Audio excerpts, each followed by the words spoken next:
My name's Imran Savas and I'm the CEO and founder of Tape UK.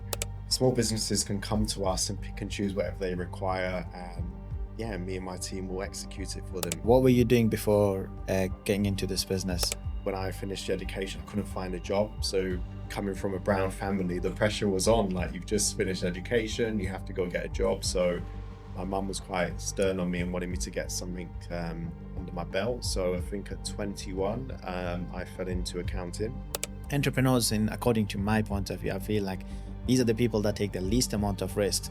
So literally, I went DM, emails, cold calling, knocking on the doors, networking events, which I hate. And it's like begging people for money. Come and work with me. I'm amazing. And it's just terrible because you're just like, dare I say, like a prostitute. You're just like, please buy me. What makes a good leader in your eyes? Trust. We just think, well, I'd prefer it to be a Coke. I prefer it to be something else, a mojito or whatever.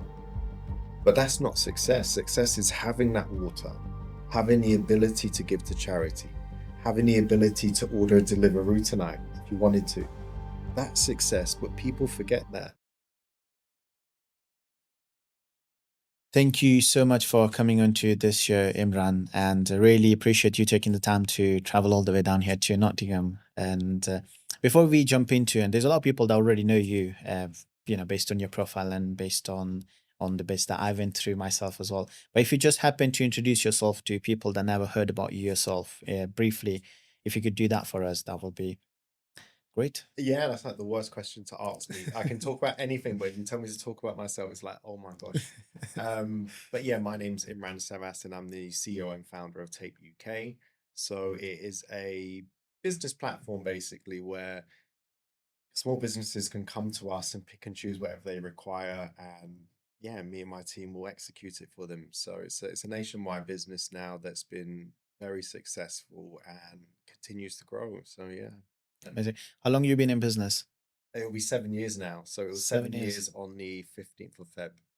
Just to get to know you a bit more. So, what were you doing before getting into this business? Were you in jobs or were you doing some other business? Yeah, this is my first business, so I sort of struck it lucky really. So I worked in finance and accounting, and then eventually set up the business when I was 29, 30. But before that, I was always very analytical. So I fell into finance, accounting, didn't really enjoy it, but it's just something that I was really good at because I was always good at being decisive with numbers and very, very smart in terms of calculating in my head. And it's just something that basically became organic for me to do. But all in all, I preferred more to help people and serve. So it was even like when I finished education, I was looking at teaching or doing something like that because I always loved giving back. But of course, when I finished education, I couldn't find a job. So coming from a brown family, the pressure was on. Like, you've just finished education, you have to go get a job. So my mum was quite stern on me and wanted me to get something under my belt. So I think at 21, I fell into accounting, studied and did all I could really to progress in that career. And yeah, I was very, very fortunate, like 23, 25, 28. I was given massive promotions in the companies I was at. And I always say to people, like, it is because of my I think my confidence in speaking, because I have family members and friends that are great at their work, but they don't get the opportunities that I did in my early 20s. So yeah. Fair enough. So, how come the big switch from the jobs to the business? It is, the story is that basically it's a story that I've always told, and I'll tell you it now. Is I had two assistants when I was head of accounts in an accountancy practice, and with that you deal with all the invoices and receipts, etc. And I was looking at them and I thought to myself, like, wouldn't it be easy just to deal with one supplier, sort of condense it all for small businesses? Because all the clients we were working with, the small businesses, they were hiring a marketing agency here, an IT company here, an accountant here, and so on and so on. There's just so much going on, and it was just, I don't know, I just felt like they were overwhelmed. There was a lot where they had to liaise with so many suppliers basically. And then this is the period of, like, you saw the rise on supermarkets doing even better because they started selling more electrical and a lot more other things such as clothes, and they condensed it all. And of course, with the rise of Amazon, which I think made 675 billion last year, it sort of proves to you that the human patterns that we're building were they just wanted it all in house and one stop shop basically. So and then I looked at it and thought to my two assistants, I said, wouldn't it be great if we just condensed it all? And of course, everyone just laughs and think like, what a easy idea, but no one's doing it. So and then of course, being me, I like to research, I like to study, I like to educate myself. So I went down the route of Google and thought, let's look around the world, see if this business exists where you have the accountants there, the marketers, the website developers, etc., all in house. So of course you have platforms like Fiverr, etc., but they're all again different suppliers and it's hit and miss. But I wanted it to be very special because with small business owners, that the cash flow is not limitless. So they have to have a guarantee. So they have to have a guarantee when they part with the money. And I wanted to make sure that we delivered in that kind of aspect where with my career, we couldn't really get the numbers wrong because it has a huge effect in tax implications, etc. So with my business, I wanted to make sure that it was clean and proper and it was going to deliver. But and then of course you have to think about the cost of it all. You have to think, okay, if you're putting experienced members in there, it's gonna the cost for the small business will be high anyway. So then it was just basically getting my head around it. How could I do it? How could I execute it?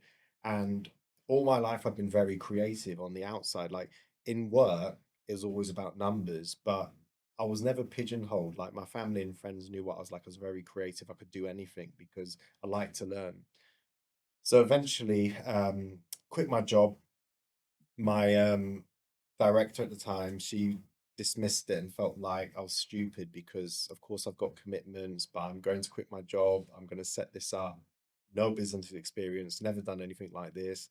Not looking to take investment out to start, just basically quit my job because I'm ready and have the faith. And I, yeah, just started. So I went out and about looking for You clients. know, Sorry, go one thing that I want to touch on there is a lot of the times when we talk about entrepreneurs, and a lot of the times we tend to put it across like, you know, the entrepreneurs are the kind of people that take the highest amount of risk. Yes, But then there's a lot of studies that actually prove the opposite. Take anyone, any successful person, I don't know, yes, Mark Zuckerberg, Bill Gates, and so on and on.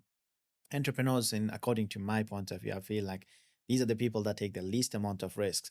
Even yourself, you still had a career. It wasn't that you did not have a career, you did not have a skill that you could always, worst case scenario, yes. fall back into. Did you Why did you jump full on and quit the job and started the business where you could have started the business part-time and still have had that job? What was the reason behind that? Mindset.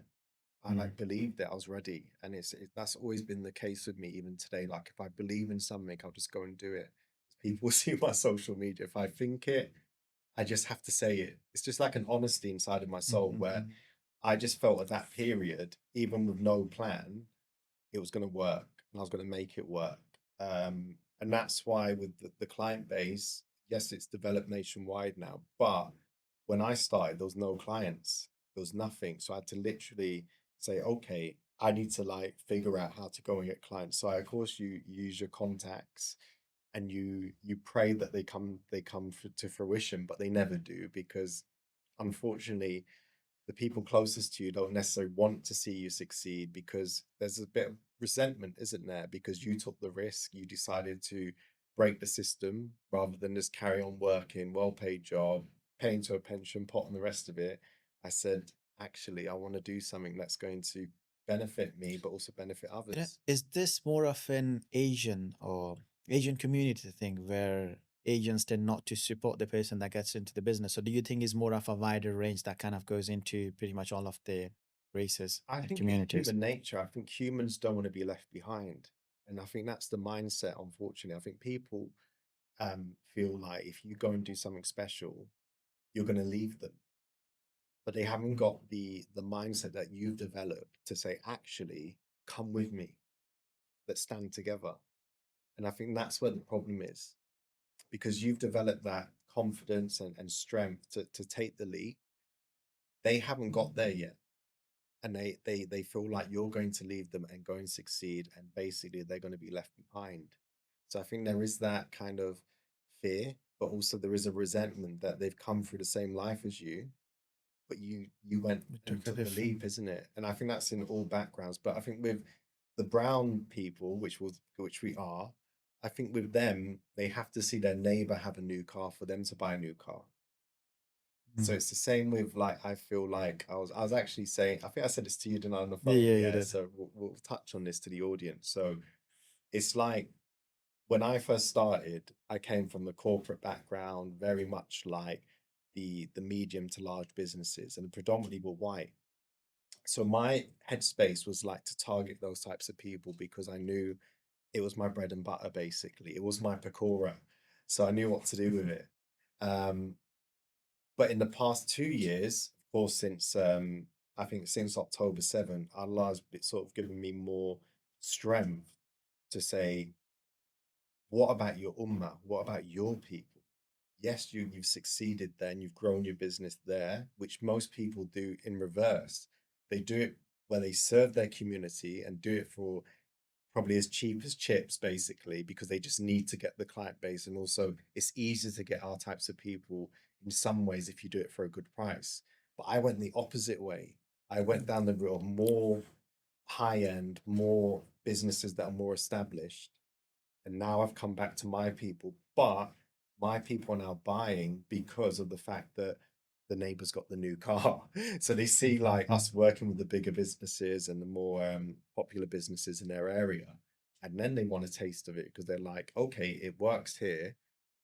I'm going to try it as well. And then there's no cutting corners then in terms of us being able to adapt to their pay structure. Like this is the pay structure as it's evident on our website. So you know what you have to pay. And yeah, alhamdulillah, it's Yes. worked. So, the biggest challenge for any entrepreneur or any business just starting up is actually acquiring the first client or the first Yes. few clients. How did you go about it? So literally, I went DM, emails, cold calling, knocking on the doors, networking events, which I hate. Um, and it's like begging people for money. Come and work with me. I'm amazing. And it's just terrible because you're just like, dare I say, like a prostitute. You're just like, please buy me. Um, but I know it's something we have to do. But it took basically the Monday, Tuesday, Wednesday, I didn't get a client. I was trying everything, but I still had faith. I was really strong. I was like, okay, it's gonna work. And then I remember I went down a different route. I was like, okay, big businesses aren't gonna work with me or established businesses yet. So what do I have to do? I have to find the startups. So of course I went on to Read and Indeed, and I was looking for patterns. So and then there was a pattern of this company that was opening in Cheshire, and they were advertising for a driver, a bookkeeper. They just basically you could just see it was a new business basically.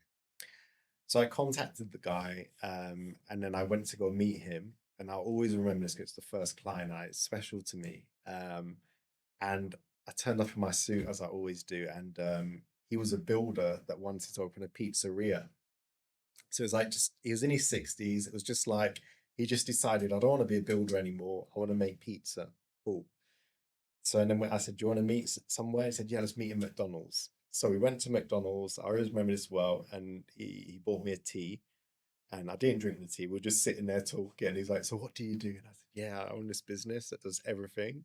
And he's like, "Okay, so tell me exactly." And he says, "Well," I said, like worked in accounts for forever, so I can do that.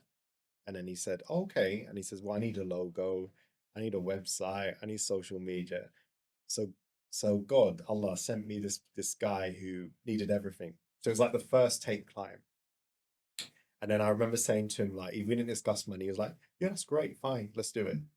So and then yeah, he became the first client and it just grew and grew from there. And I remember the second week, we still have the clients today. It was a referral that became another referral and it just started to go like this. Mhm. And yeah, it's just it. Perseverance has really seen me through, just like sticking at it and just saying, don't give up. One thing that you can't forget as an entrepreneur is your first client and your first employee. So obviously we touched the first client. So Yeah. when did you hire your first team member? It was May, April, and her name was Mel. And yeah, she was great. Like she came on board and she's part of the family, isn't she? So it's just grown and grown. And yeah, like it's special because she was So One one more bit to touch on Tape UK. So you guys do everything that a business would require, small to medium scale, I assume. Yeah. Don't you? So when the client or when somebody at the moment, as far as I'm aware, when people go and look for agencies, for example, they try to find the agencies that work with the top end customers, or they work try to find people that specialize or they are the master of one trade. Yeah. How did you counter that, or what do you think actually changed the mindset of the customer, saying, okay, yeah, rather than one person that specialize in that and I know he would do the best in their Yeah. industry, how why would I go with someone that does pretty much everything? Because we well, I put it into departments. So we have the accounts department, the marketing department, the IT department.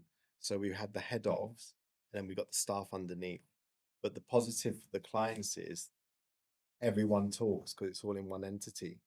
So for instance, if we're doing the accounts for a company and they wanted, I don't know, some marketing done, because it's already in-house, the conversations can be had inside the office, isn't it? Of X wants this doing, how can we do it? And also we're more conscious of their budget because we do their accounts, say. And then with that, we also know the business. So it's a lot more easier to then say from a helicopter point of view, yeah, you need this. You can just see it from the accounts, from the transactions that go through and how they're doing in the industry, isn't it? So it's similar to like on the other side with the marketing, we can see on the marketing whether or not analytically they're doing really well or there's conversions, etc. Then we can link it back to the accounts if they go with that, and then we can tie it all in. So Makes they sense. always, yeah, so they always, for instance, every single client we've worked with has always gone and got something else because it's there, the trust is there, you're dealing with the people, everyone's expert in their field, and also I'm the youngest in the company now, so the staff are great. Like they're just more, they've got the experience, the know-how, they understand the UK market because they're based here. And yeah, you it is, I wanted to go down that route of the analogy I'm using, like Manchester City. You want to get the ready-made ones that can deliver. Again, going back to the cash flow and small businesses, it's all well and good you pay someone £5 for a logo, but it could be made on Word, and then all of a sudden someone else has got it. It causes issues in the future, copyright issues, and it just becomes a mess, doesn't it? So, but if you know you're paying for a service that's experienced and has its know-how, then you feel good for it. You're like carrying the Selfridges bag, you feel good. You're like, okay, I've just spent £20 maybe on an aftershave, but because it's in that yellow bag, it feels special. Is there a department in your business that is more closer to you as compared to something else? No, not really. Like the team are, we haven't hired for 3 years and we've continued to grow. And I was saying this to someone last week. I said, this is because of the quality of the team. Speed. People forget that. They don't realize that the speed that you have when you're experienced, it's all well and good. Like you could take 5 days to make a website, or you could do it in one day, where due to the speed and precision and decisiveness of that person, because they've been there and done it, that's just second to none. Because as you know, everyone wants things quick. Yeah. Everyone wants it quick. They want their Amazon delivered the next day, sometimes same day. When they order an aftershave, which we were talking about before, they want it really quick. They don't want to wait 3 to 5 days anymore.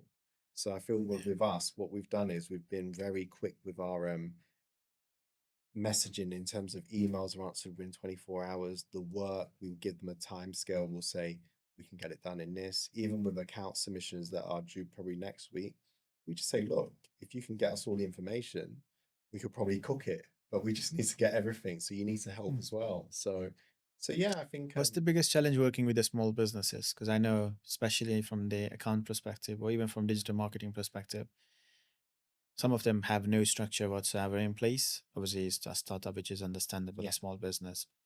Some other don't understand business. They more of professionals. That could be plumbing, or it could be, I don't know, running a takeaway or pizzeria and so on and on. What's the biggest challenge that you as a business owner have faced with working with like hundreds of small businesses? um, what we've done is what's helped is having us there. So for any service someone takes with us, they have access to us for free. So that we will. have a conversation with them, whether it be telephone, Zoom, face to face, and just assure them that the stuff that you need to do to succeed, you pass on to us.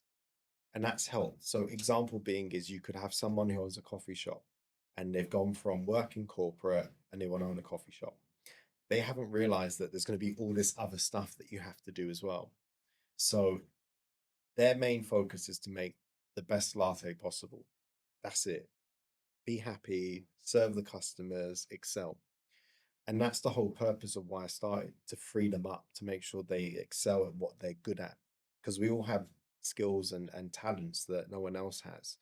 But you have to make sure that you're freeing yourself in order to get better at doing that and gain more experience. So that by taking away the admin side of things, that's helped. But the one thing that we've noticed is that when business owners go into it for financial gain is when it fails. So example, sometimes you see people that just want to make a quick buck. They're like, okay, I'm going to set up this business, I'm going to make loads of money, and someone else is going to run it. Every time we've seen that, it's failed. Every single time. Because the passion's not there. Because example, if I look at my journey, which is sometimes better to explain and talk about others, is I start with £0. If I didn't want to succeed and didn't want to succeed with Tape UK, what would happen? Within a few weeks, what would I do? I'd go back to my job, wouldn't I? Because it's easier, it's a safer route. But because you want to succeed and you want to, and you're passionate about this project, you'll work 24/7 to make it happen. It's the people that don't want to put in the work because they just want the money. They want other people to work for them. They want other people to drive their business, but they'll never drive it. You have to be the founder. The founder has to drive it because the founder is the heart, isn't it? It's pumping the blood. When the heart dies, the body dies. It's the same as a business. So passion is the key factor that you have analyzed based on the experience that you had. Yeah, you have to enjoy it. Like it's like because we're brown, we can use the pot. It's like the biryani. We call it baraka. Some people might not know what that is, but it's like blessings. Okay, so you can have four people and you've cooked for four people, but because there's baraka and blessings in the pot, it expands, doesn't it? It becomes bigger and bigger and bigger. So that is because there's blessings in what you're trying to do. If you go into it with the mindset of like, I just want to keep it all for me, make all the money, the baraka goes. So it's about sharing basically. And I think like passion and sharing is the key to business. So you have to have the passion for what you're trying to do and you have to serve. Serving is very important because we're all customers and we know how people want to be treated and we know what they like. And also remember, which we've learned, and that's why we've grown significantly, you don't know who that client knows. It could be a £200 client and they could know 10 other people. And all of a sudden, you get an influx of people saying, X sent me here, Y sent me here. But people underestimate that because they just want the quick money, but they don't think about the long term. And that's what we've been really good at because people always say to me, how did you expand so quick and so fast? And I say, literally through referrals, just doing a good job. And that's like the old school thing of just do a good job and people will talk about you. And it's still standard today. It's like I could buy your aftershave now and it could be the best aftershave in the world. And with my contact list, all of a sudden people are like, I want to smell like Imran. What happens? It just expands from there. And people forget that the fire can literally just spread.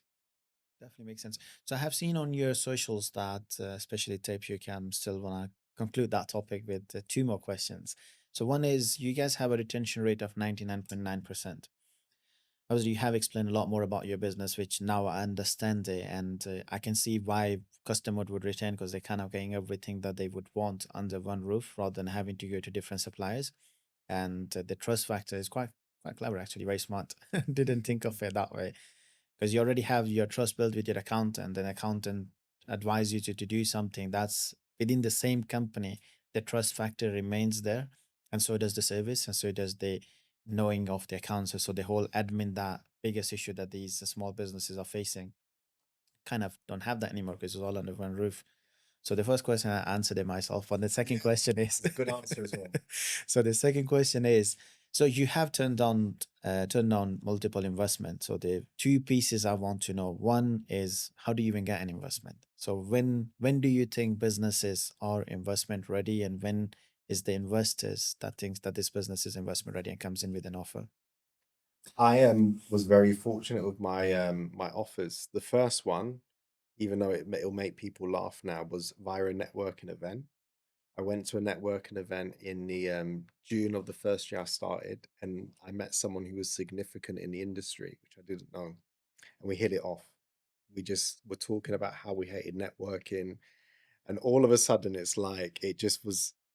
It became something else, and then with that, um, I always go back to that person because they gave me the confidence to that I was doing something good, and they said like to carry on basically because I when you start a business and you're just sort of winging it, going through life, just trying your best, sometimes you need someone to say you're doing a good job, and to have that in the first year was like I just felt like a wrestler, isn't it? Like everything was good because I was like, okay, so I'm doing something good, cool.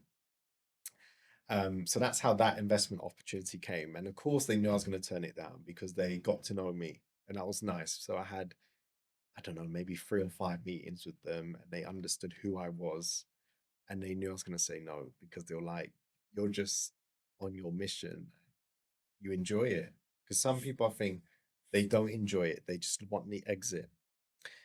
And also, sometimes when you say yes, that's when the devil comes in and it ruins it. It dilutes the water. People forget that. People think like opportunities like this are you can't miss, but you can miss because you have to make sure that you're in a position of strength. You have assets. The asset is you being in control. Like I could post something about Palestine today, and who's going to tell me off? So I enjoy that because I can fight for people. I can fight. I can use my platform, not be scared because no one can control me.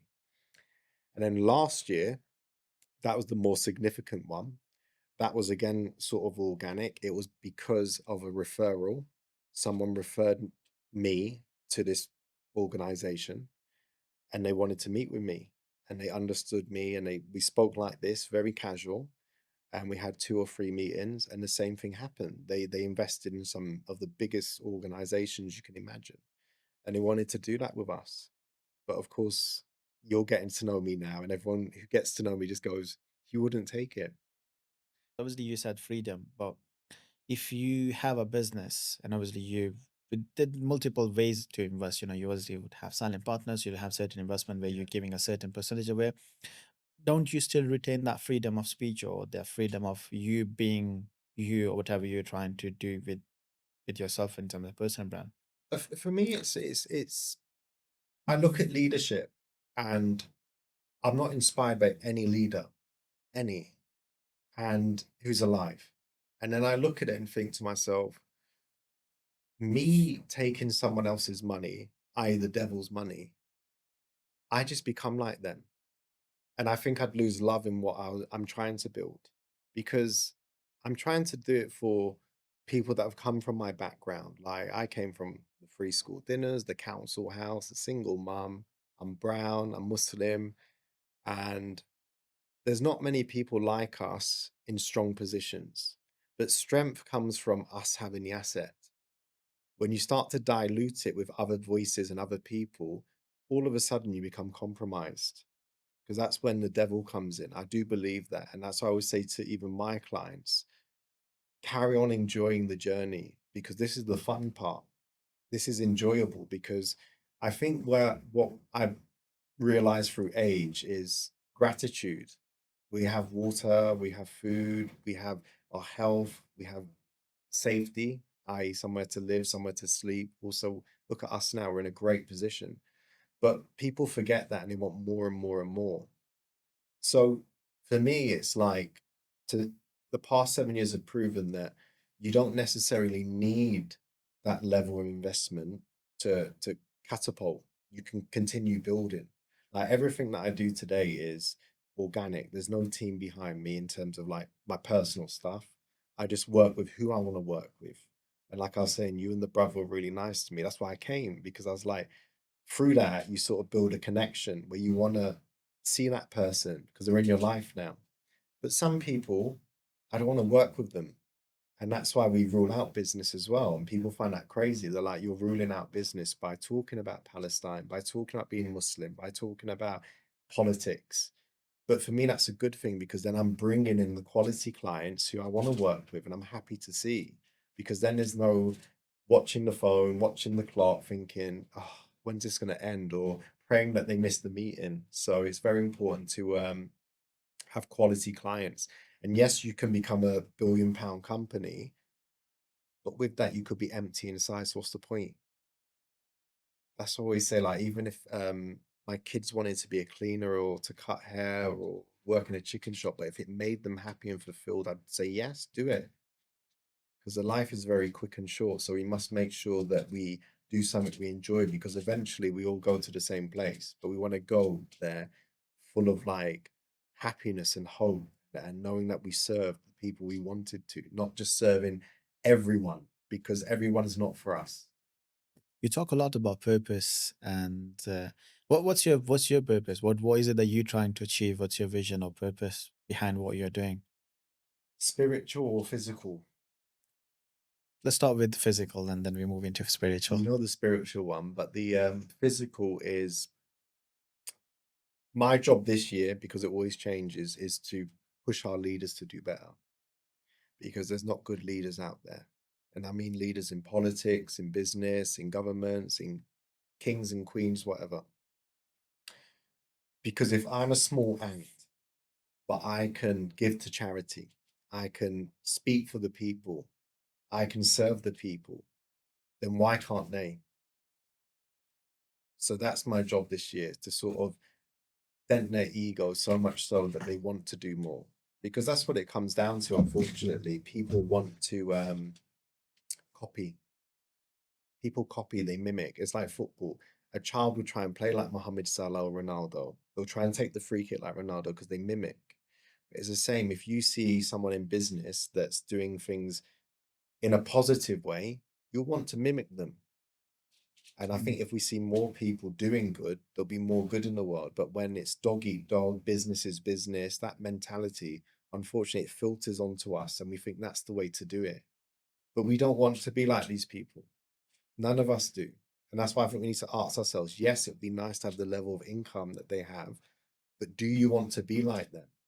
I don't think people want to be like them. There's a lot more the luxury or the money that comes around, I guess, and not actually the personality. But it's going back to investment opportunities. That's when you become compromised.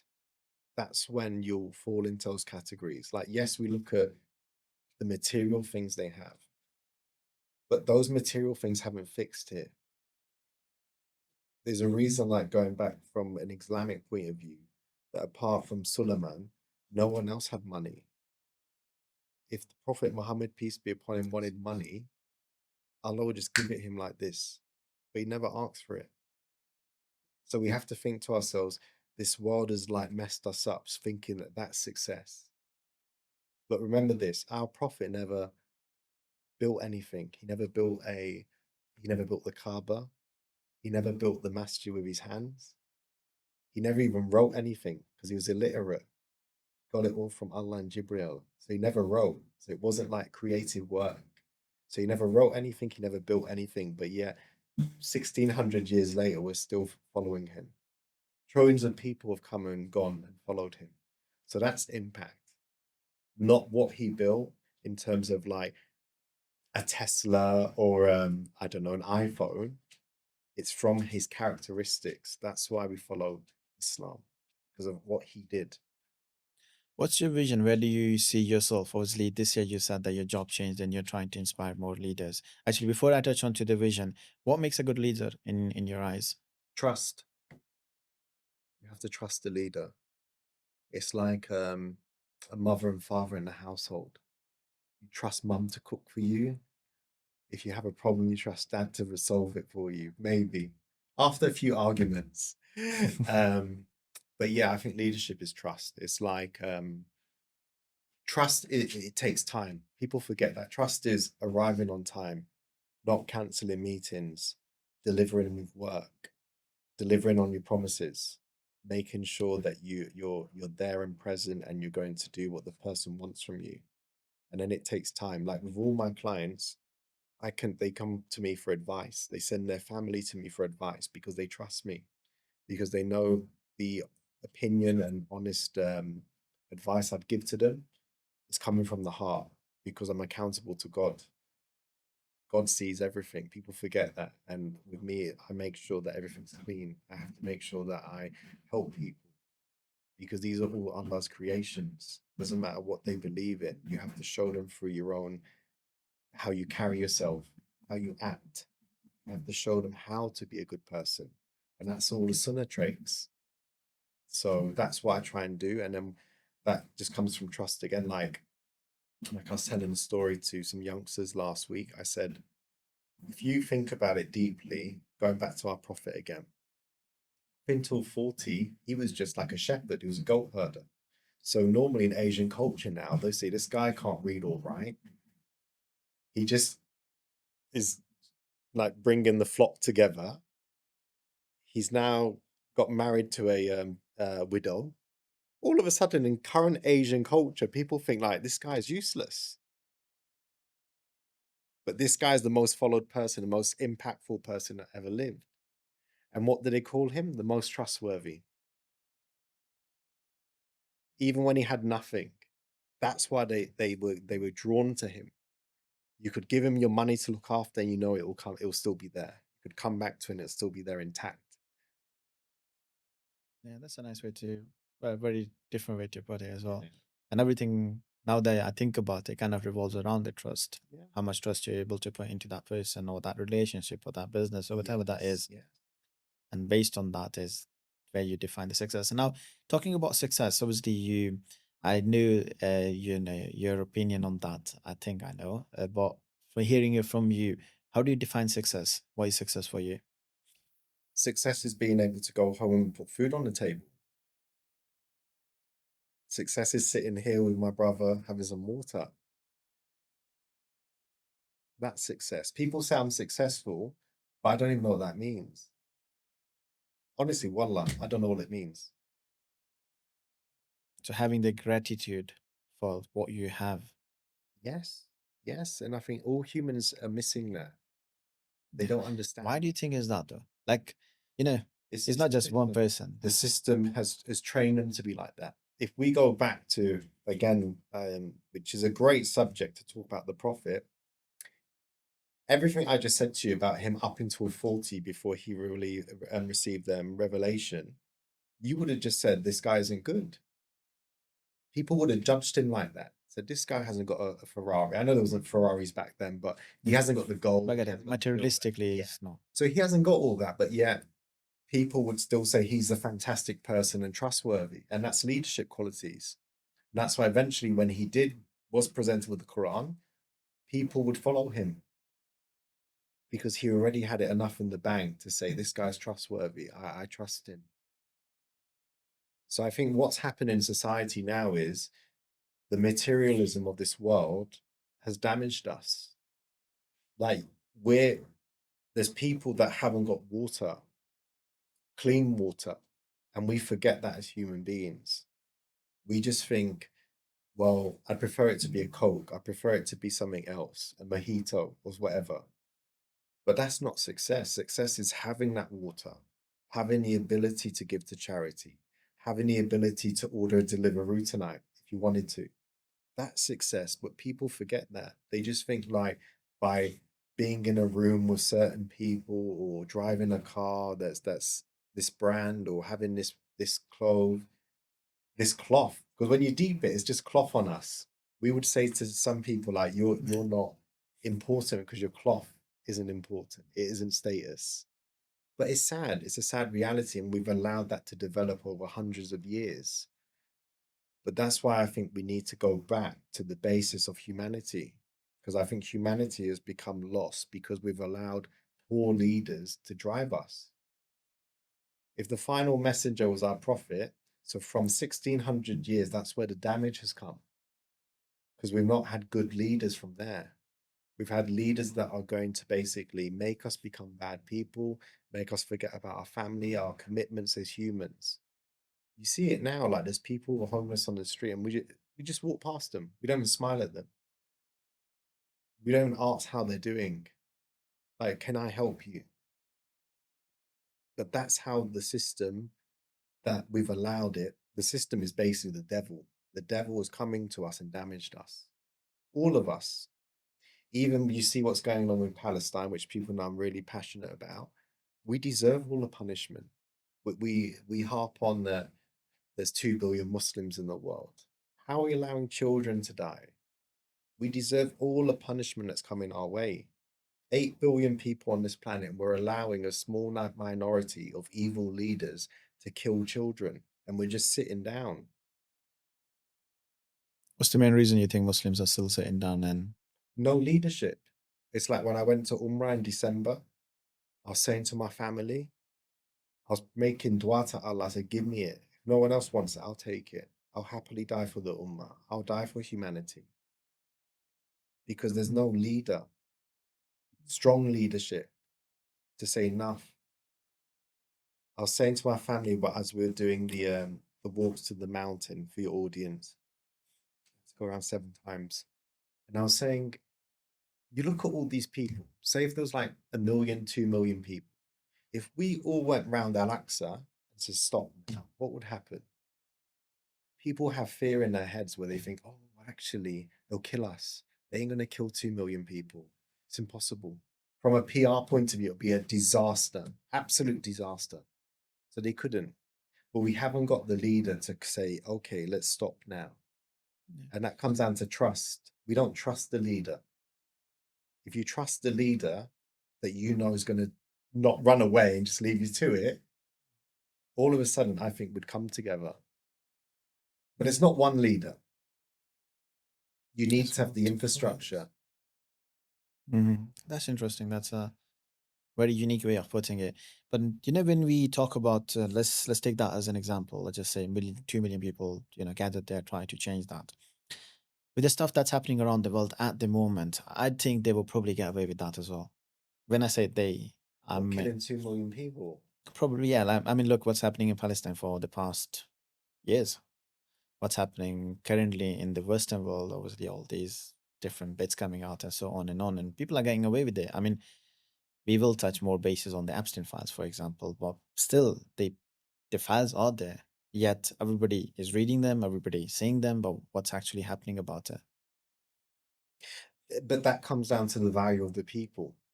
So what I'm trying to say is, right, I believe before the Mahdi comes, there'll be infrastructure in place. Yeah.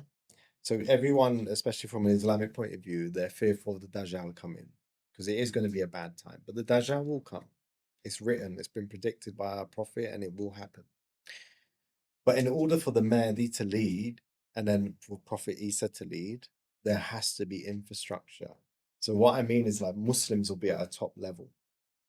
There'll be maybe 100 strong Muslim leaders. And I don't mean in terms of like politics or government. It might be in business. I don't know. We don't know this. But there'll be strength. Because even they say about the Mahdi will have money, but they're not saying he's going to be part of the royal family. They don't know. He'll be from Makkah, but they don't know what he's going to do. Only Allah knows. But for him to lead, there'll have to be a structure of strong Muslims. And I believe that, for instance, if we say 2 million people go to Palestine and say stop, you'd have to have a significant of value of people there. So, example, if Allah forbid, say if we had followings like Mufti Meng, Omar Suleiman, and you had more and more Shah Rukh Khan, if we want to chuck at it, you had significant people that were all I pulling in the see. same direction, what would happen? Yeah, of course. You couldn't kill them. You couldn't kill them. If you killed them, the uproar would be too much because that's how superficial we are. We'd rather protect the Shah Rukh Khan than protect the child who's innocent. A child is dying as we record this now, being killed, yeah? Or they've lost their parents. But if Shah Rukh Khan passed away today, what would happen? It'd be all over the internet, all over our phones. People be texting, messaging, saying, "Oh, Shah Rukh Khan's died." We're like, wow. But that just shows you how our brains have been programmed over the centuries now, where we're The value of damaged. certain individuals is way above. Got it. But it's the same I was saying to people in terms of like, do you know how people want big salaries and big money? What value have you built? Like with us, I can say 7 years in business, delivering that, it's like a sure thing. But when I started, I haven't built the value. And that's why when I came in, you said like, people know of me, but you didn't know me. And that's because for the first, say, 5 years, I was just literally building, building. But as you gain more experience and you want to deliver more in life, experience, I mean, in terms of life, you go through life, you start to mix with people, you learn. I started to see a similar pattern that all these business owners didn't inspire me. I wasn't inspired by any of them. I was just like, do I have to talk to you? You're trying to sell me something, but I don't want to buy anything. I just want to know how are you, basically, and understand you as a human. Um, and then you start to think to yourself, okay, why don't we take responsibility of fixing the world? Because people always say, like, oh, we need the Arabs to help us here. We need this, we need that, we need this person, another business owner, another woman. Ah, you have to take the responsibility because we're here for a reason. There's a reason why Allah put us in 2026. Why didn't He put us during the Sahaba's time? Why didn't He put us in World War II? So we have to utilize that time. We have to do something special. Even a little atom, if we can leave a little atom before we pass, then alhamdulillah, we've done something positive because then it will benefit the next generation and so on and so on and so on. The positivity that you have in your conversation is admirable. One, one thing that I do come across often, and often sitting into conversations like these, is when we discuss it. Being positive while we, including myself, while we have this life, while we have the water, is doable in a way. But still, certain people are going to things that they can't be positive about. How do they? What's the piece of advice that you think that you can give them? Like, I know a lot of people are struggling financially, but that's the biggest strain on on human or the society around us in UK here, for example, Muslim societies. How do they stay positive, or what is it that can help the ummah or the average person? Have you ever seen a bird go without food? I don't think so. So Allah feeds the birds. Poverty exists in 2026 because of humans. Humans decide the cost of living crisis. Humans decide stocks and shares, mortgage rates. Um, but you have to have control of your life. So what I mean is, like, example, if you have food and water and somewhere to live, alhamdulillah, foundation. Second foundation now for building a house, isn't it? Do you have a family? You have a family. Some people might not. I'm just saying example. Yeah, You have a family. So already you've got people that love you and you've got survival. So you're good. You're a billionaire, trillionaire. That's your value. And then from an Islamic point of view, not to put any other religions down, if you believe in Allah and you're doing your 5 time prayers and you have that tawakkul and that faith, all of a sudden that you're adding another layer. That means you're dependent on your Lord. You're not dependent on the system. So if your Lord is feeding the birds, why is He not going to feed you? Why is He not going to feed you? So if you really deep it, we're good. Because I was talking to some children last year and I was explaining to them the worth. I said, Elon Musk is worth 1 trillion, example, but he hasn't got 1 trillion physical cash. It's his value. He's valued at 1 trillion. And he said on Joe Rogan, in the bank, he has $10 million. Yeah. So he has $10 million, but people are valuing him at 1 trillion. So if you have all those three things, how much is your value? It's perspective, isn't it? Like, Yeah, and that's why I is feel what like we you miss. are a trillionaire, but you have to believe it. You have to believe it. It has to be in here.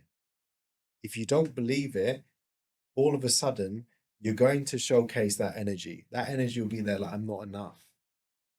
And that's what they want you to do. They want you to basically feel like you're not enough. Then you're dependent on them. We keep on saying they, and obviously I said they as well. Is an average person, I think everybody believes that there is a group of elite that controls the world. Is that what you believe as well? Is that your opinion?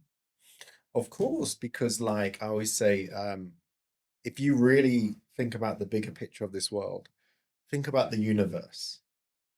This tiny dot that we're going to give 20% of our money to, and even like we're dependent on them. If they say, do you know what?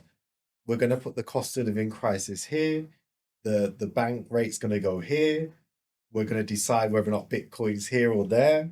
Come on, come on. So who's making these decisions? Oh, it's the market. Who's the market? Oh, it's the bank. What bank? Who owns the bank? So it is quite a common knowledge, to be fair, now that I think everybody believes that, everybody knows that. Yet, why do you think we are not able to do anything to change the system? Um, because it's easier to follow. You have to be brave to take the lead. You have to be brave to take on people's problems and have responsibility. Yeah, it takes bravery. People don't realize that. It's like if your family have a problem, they would call you, wouldn't they? Because they trust you to fix it. But that's leadership. But they might not call your younger brother or your older brother. There might be a specific person they will call because of trust. But with us, unfortunately, we just feel that we just have to follow the system because this is it. Because we've been programmed since we were young. You go to school, you go to college or sixth form, you go to university, you get a job, you pay into a pension, you buy a house, and then you die. But what impact are you having on humanity in that time by following that procedure? So you must use it for your benefit where you need to say, okay, I'm here for a short time, 60, 70 years if I'm lucky. I'm going to go to the grave. How am I leaving this earth? How am I leaving it? Now, we might not be able to fix the whole universe because that's just going to be someone extremely special, but we can fix our community. We can fix our family, our friends, our children. We can make sure that we leave a legacy that they follow. So that's how we must fix in terms of that perspective where then they have the confidence to lead in the future. But in terms of society, it will always follow governments because a lot of people now aren't accountable to God. You look at all the leaders, if they were all religious, whether they be Christian, Jewish, Muslim, what would happen? They'd make decisions based on humanity because they're accountable to God. But because they don't believe in religion anymore, they're happy to just go through life thinking they're the Lord, they're the Pharaoh. And that's what happens. There's no compassion or empathy because they're happy for people to follow them. And then people are happy to follow them because, again, the religious systems destroyed things. Like I always say to people, this country, the UK, should be a Christian country. It's not Islamic land. But if the politicians and the royal family followed Christianity to the T, what would happen? You wouldn't see poverty in all this. You'd see a good society. You'd feel safe because they're accountable to God. Same with the Muslim regions. Like, if they're accountable to Allah, then they would be making decisions to protect Al Aqsa, protect the people. They'd be like, well, we need to stand up because ultimately our brothers and sisters are being killed and we have the means to stop it, but we choose not to. But that's why their faith isn't strong. How much of a percentage would you say has impacted your business with your freedom of speech or speaking about the Palestine issue, for example? As I always say, like we grew year up on year, 100 to 200%, but last year we grew by 10%. but we can't prove it. People say, is it just a coincidence? Maybe. Maybe we haven't marketed well. Maybe we haven't grown in terms of performance, but we can't prove that. But does it phase me? Not at all. I was even saying this to a client earlier this week. I said, like, for me to be stopped in terms of making an income or a living from my business, everyone would have to leave me. All the clients would have to leave us. All my staff would have to leave. But even if like I lost everything and I was on the streets, I'll still be the same. I'd still be the same. What drives you? Is it more religious, you think, religion that drives you, or is it your strong belief? I think it's accepting death. I'm going to die. I'm going to be 6 foot under. It could come today, come tomorrow, it could come in 10 years. I don't know. So that's what drives me. Like I'm already thinking about that. I'm already thinking about when I go and meet with my Lord, I want to make sure that I feel good. Like I can say, I tried, I have no regrets, that I did everything nice for every human that came into my contact, whether it be a homeless person, someone who's rich, someone who's not rich, someone who's black, someone who's brown. I treated them all the same. Everyone's treated the same to me. But I want to make sure that everything's clean. Like even the relationships I have with my clients, like I said, I'll make the decisions based on my heart and I want to make sure it's clean. Like there's no stealing, there's nothing bad there. It's all positive and clean with that relationship because we might not see each other again, but we need to make sure the conversation is everlasting where when it is janaza time for you or me, we're gonna be there. Yeah. But we want to make sure it's a positive one when we speak about it and say this person was great. You see it at the janazas. Wedding, nikah, you learn nothing. When someone passes away, you see how much impact they have. Don't you believe, when someone passes away, I've seen this a lot of the times, is they never appreciated that person when he was alive, or they never actually given the value that the person Yes, deserved yes, while he was alive. yes. And at the janazah, when the person is dead, everybody out of a sudden at a funeral is like, oh yeah, he was amazing and he Yeah, was this. because we take things for granted. We think it's a constant. Our parents are going to be here every day. Our family's going to be here every day. Our friends, our people we work with that we really like, we think they're going to be here forever. But they all go. They all go. Look at the Prophet. He lost his children apart from Fatima. He lost his love of his life, Khadija. He lost his parents. So they're with you for a certain time, or you're with them for a certain time. So you have to utilize those seconds, hours, and minutes because you want to make sure that everything's positive, no regrets. Yeah. Live like it's your last day on earth, I Yeah, guess. and that's what I do every single day. That's why people say you're positive, you're happy, you still have your black hair, no stress. And it's because I do treat it like my last day. And like I say, you must force yourself to be happy. Find things that make you happy, whether it be appreciation for the morning that you woke up, the appreciation that you can go and buy a karak chai, have your water, or go to the gym, train, do stuff that makes your brain and your body feel good. Because you don't know what's going to happen tomorrow. I've seen many people pass away. I've been in that grave many times and I learn. I think it's a great reminder. I even go to the cemetery and I tidy up the graves for people because for me it's like that's where we're going. That's the mansion. That's unbreakable. One thing in common I've seen in a lot of the leaders or a lot of people emerging or getting to a certain power, would that be financial power? Would that be power that they have because of their reach? Is as soon as they hit a certain goal or a certain standards or a certain, I don't know, a certain height, we might call it, some might call it, they change. Why do you think is that? That's when the devil comes in. You can change for the good or bad. Because unfortunately when you haven't got religion or you haven't got a direction in life, the devil knows you're weak and he'll tempt you. Say, do you want more? Do you want more? Do you want more dopamine? That's what it is. It's dopamine fix. The body feels it for a few minutes. It's like buying a new car. It smells nice. You feel proud that this is yours. It's clean, everything's spotless. But after a week, you're putting your Tesco shopping in the back of it. You have your coffee here. It doesn't mean anything. It's just short term. So I feel like it's service is very important, serving people, because the blessings and barakah you get from it is second to none.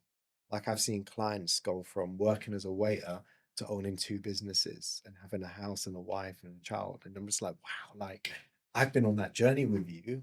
Alhamdulillah, like I can say that's beautiful.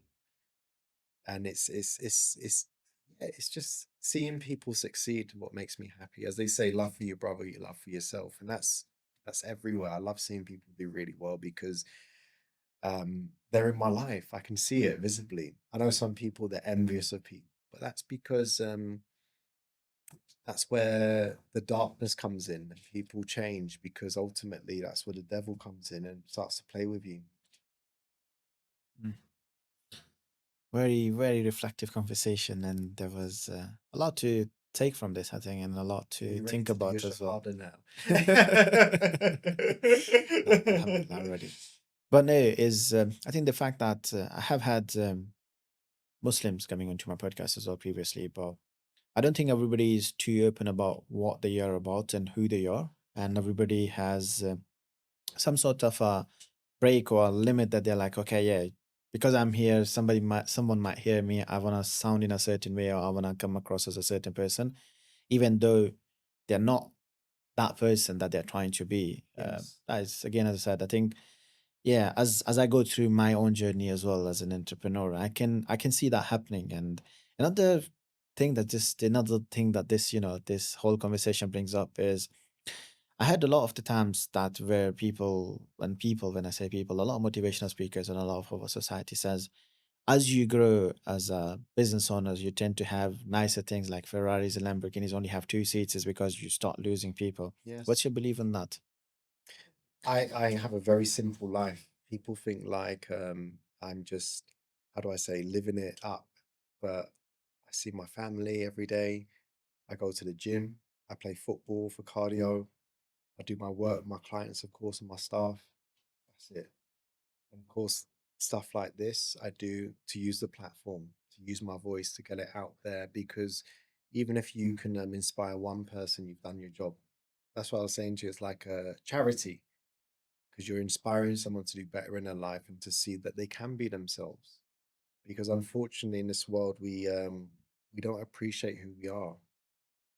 Like we don't appreciate our parents sometimes. Like sometimes we want to change our nose, even though it's your mum's nose or your dad's nose. But these are the people you really love, and if something happens to them, you'll be heartbroken. But yet we still want to change how we look on appearance because we don't like the nose, it might not be there, etc. But these are the people you love, and Allah made you this way. And in terms of fitting in, unfortunately, we feel like we have to change to fit in, but the value comes from being who you are. Because it's easy to be the white sheep. We need to be the black sheep. The black sheep's the one that wins. The black sheep's more, how do I say, like more open to learning and improving. The white sheep will just follow the herder, isn't it? And that's what happens in society. So we must embrace who we are, embrace if we're Muslim, if we're Christian, if we're Jew, if we're Hindu, because that's how you're brought up. These are the values that we have. And that's why I always say, like, journeys, we can't match the journeys. I can't match the journey of Elon Musk, Mark Zuckerberg, Steve Jobs, because they walked in them shoes. They're not going to walk in my shoes. Everyone's got different shoes and a different pathway. Same with you and me, even though we have a lot in common because of our upbringings and our culture. I haven't gone through your life experiences, nor will you go through mine. So that's what shapes us. And especially from an entrepreneurial point of view, I always say to utilize that. Like a lot of the work I do, even to the non-Muslims, um, they don't realize that some of it's Islam, like giving to charity, kindness. This is our religion, but it's part of me. And I can then show people, especially when we get a bad rap in the press, people be like, well, Imran's like openly practicing Muslim. He's not like that. And they want us to not carry ourselves in a positive light. Because our prophet never even laughed out loud. They said he used to smile, he never used to laugh loud. He always smiled, he was always helpful. But you have to have those characteristics because that's the leader we need to sort of match. There's no point we try and look up to these types of people that let you down. What have you learned during Palestine issue? You learned so many celebrities and businesses have let you down. That's that's definitely something to take account. And I think for everybody listening is something very deep, and everybody should take their time, regardless of your religion, your backgrounds, or where you come from, regardless of you being, as you said, Jewish, Hindu, Chinese, Buddhist, or Yes. Muslim. You still should take the time to understand yourself and then be yourself and not try to just fit in just for the sake of fitting in. Thank you for that. Thank you for that reminder. Sometimes we go by life and we so busy in this rat race and trying to achieve this and trying to achieve that, or there's a lays missed, or the new contract is coming on board, or this and that, and so on and on and on, and that we forget that to take time for ourselves just to think about who we are, what we're doing. Is there something that we or I'm actually enjoying doing or not? One last question I have for you for this podcast is for every guest that comes on that seat, I always ask them, what is one piece of advice that you would give to your younger self if you could do that, or someone listening? To my younger self, that it's going to be okay. Because unfortunately, when you're growing up, you sometimes dreams are beaten out of you, especially when you're a kid. Um, but I think kids should always be pushed to do anything because everyone's different. I know parents want security for them to become a doctor, accountant, solicitor, and the rest of it. But sometimes the child's soul is full of so much color that you should push the color out of them, depending what they want to do. And I think you should give them that leeway to say, okay, if you want to create, to do sport, or you want to do something, let them exceed at that. Um, but in terms of life, like I always was never happy with the school system, education, work, because I thought, I don't know, I could do better. Or I didn't really believe it. I didn't really feel the passion for it. So I'd probably say like just stick to who you are and make sure to believe in yourself. And then in terms of people listening, my message is always the same, like death can come at any time. Don't waste your time, don't waste your days. Do what you can today. The fire you have today, you just go for it. The fire might extinguish tomorrow. Life gets in the way. You might lose a loved one, might be in a car crash, you might have this massive bill that comes, or whatever. Things change every single day, isn't it? So I think what you need to do today, the fire, the inspiration, the energy, just go and start to make those steps today. And you'll start to see the rewards in the future if it happens. But if it doesn't happen, at least you can have no regrets. Amazing piece of advice. And once again, thank you. Thank you so much for coming into this show. And thanks everybody for watching this.